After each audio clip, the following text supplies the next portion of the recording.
It's morning, 20 miles from the enemy. These are American boys going to work. The morning fighter patrol. They're flying over Italy, and there are others like them flying over Burma, over the coast of Holland, over China, and over Germany. In search of the enemy. Enemy planes. The odds are bad this morning, nearly 3 to 1. The routine morning patrol goes on. They close the range, 3,500 feet, 3,000, 2,500, 2,000. The odds are still 3 to 1.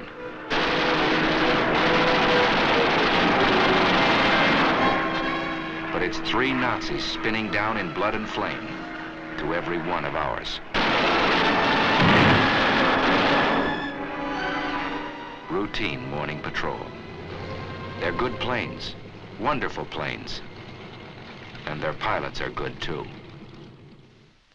Listen. Yesterday I fulfilled one of my ambitions as a combat pilot.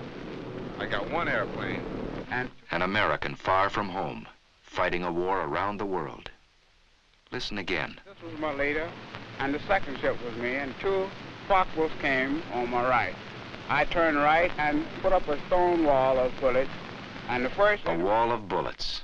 It wasn't so long ago these men were students in a university, workmen in a shipyard, just plain citizens from everywhere USA. They changed jobs, they changed clothes. They took a train into the future. They didn't know what the future would be, but many hoped they'd get the chance to fly and fight in the air. Some wanted that chance more than anything in the world. Deep inside Alabama is a famous school called the Tuskegee Institute. It was founded on July 4th of 1881.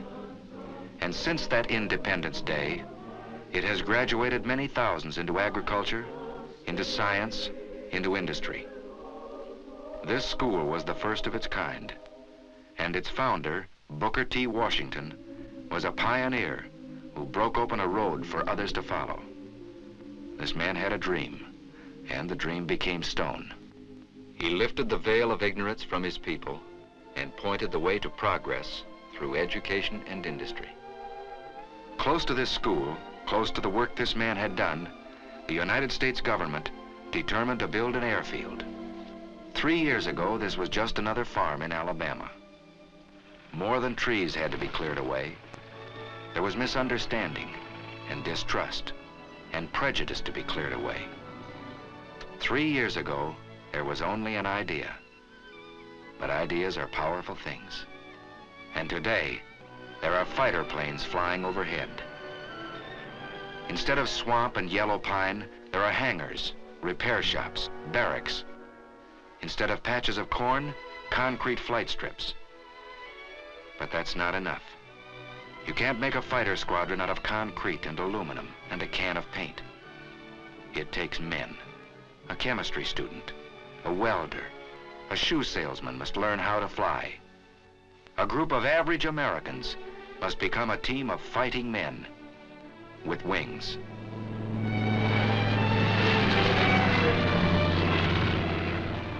There's a new world up here. A man has to learn his way around. It takes many weeks of learning to make a fighter pilot. And a lot of that learning is done in a hard wooden chair. Because a fighter pilot is a combination of a mathematician and an athlete, a scientist and a sharpshooter. He's got to know what goes on inside his plane. The heart of his fighter is steel and copper. Its bloodstream is gas and oil. But its brain is the man who flies it. He begins in a safe, slow plane, 2 wings instead of 1. But he flies many hours inside a closed room. In the morning, he may be flying a prescribed course over a sheet of paper. In the afternoon, he may fly the same course above the clouds. He trains his muscles down here very close to the ground, but he'll use the same sense of balance and coordination in the skies above Tuskegee. For this job of flying is never easy, and sometimes it's very, very tough. But he's learning how high and how fast and how far he must go to reach the enemy. Pilotage, dead reckoning, theory of flight, radio code. Yes, he's getting muscles in his mind. He's getting hard, keen, quick. He's coming into the clear.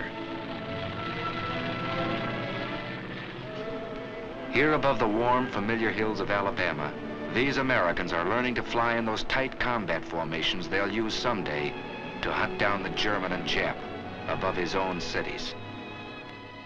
In addition to fighter groups, a year ago this field began to train men for medium bombers. And that too was a pioneer step. But one thing it proved: you can't judge a man here by the color of his eyes or the shape of his nose. On the flight strip, you judge a man by the way he flies. Here's the answer to Adolf and Hirohito. Here's the answer to the propaganda of the Japs and Nazis. Here's the answer: wings for this man. Here's the answer: wings for these Americans. Squadron after squadron out of Tuskegee, flying P-40s first, tough little planes, then striking with Thunderbolts, P-47s, then riding the Mustangs, P-51s.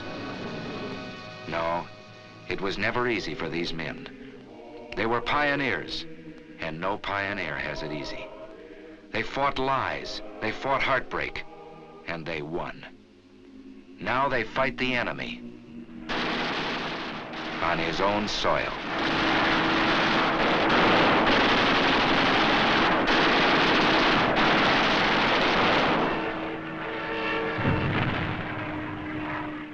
They fought the enemy, not without loss. Out of the first class to graduate almost 3 years ago, only a handful are left alive, so that liberty might not perish from the earth. 3 years have passed since the founding of Tuskegee Airfield. 750 pilots have been trained. 50% of them have been in combat. And this is only a beginning. Listen to Major General Butler at the celebration of this 3rd anniversary. Here, for the first time, Negro aviation cadets were being groomed to fly warplanes of a unit which was then a unit in thought only, the 99th Pursuit Squadron.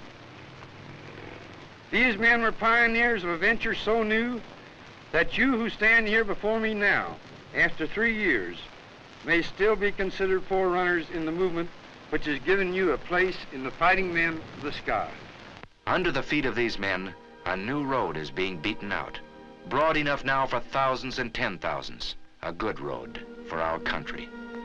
These men remember that, marching or flying.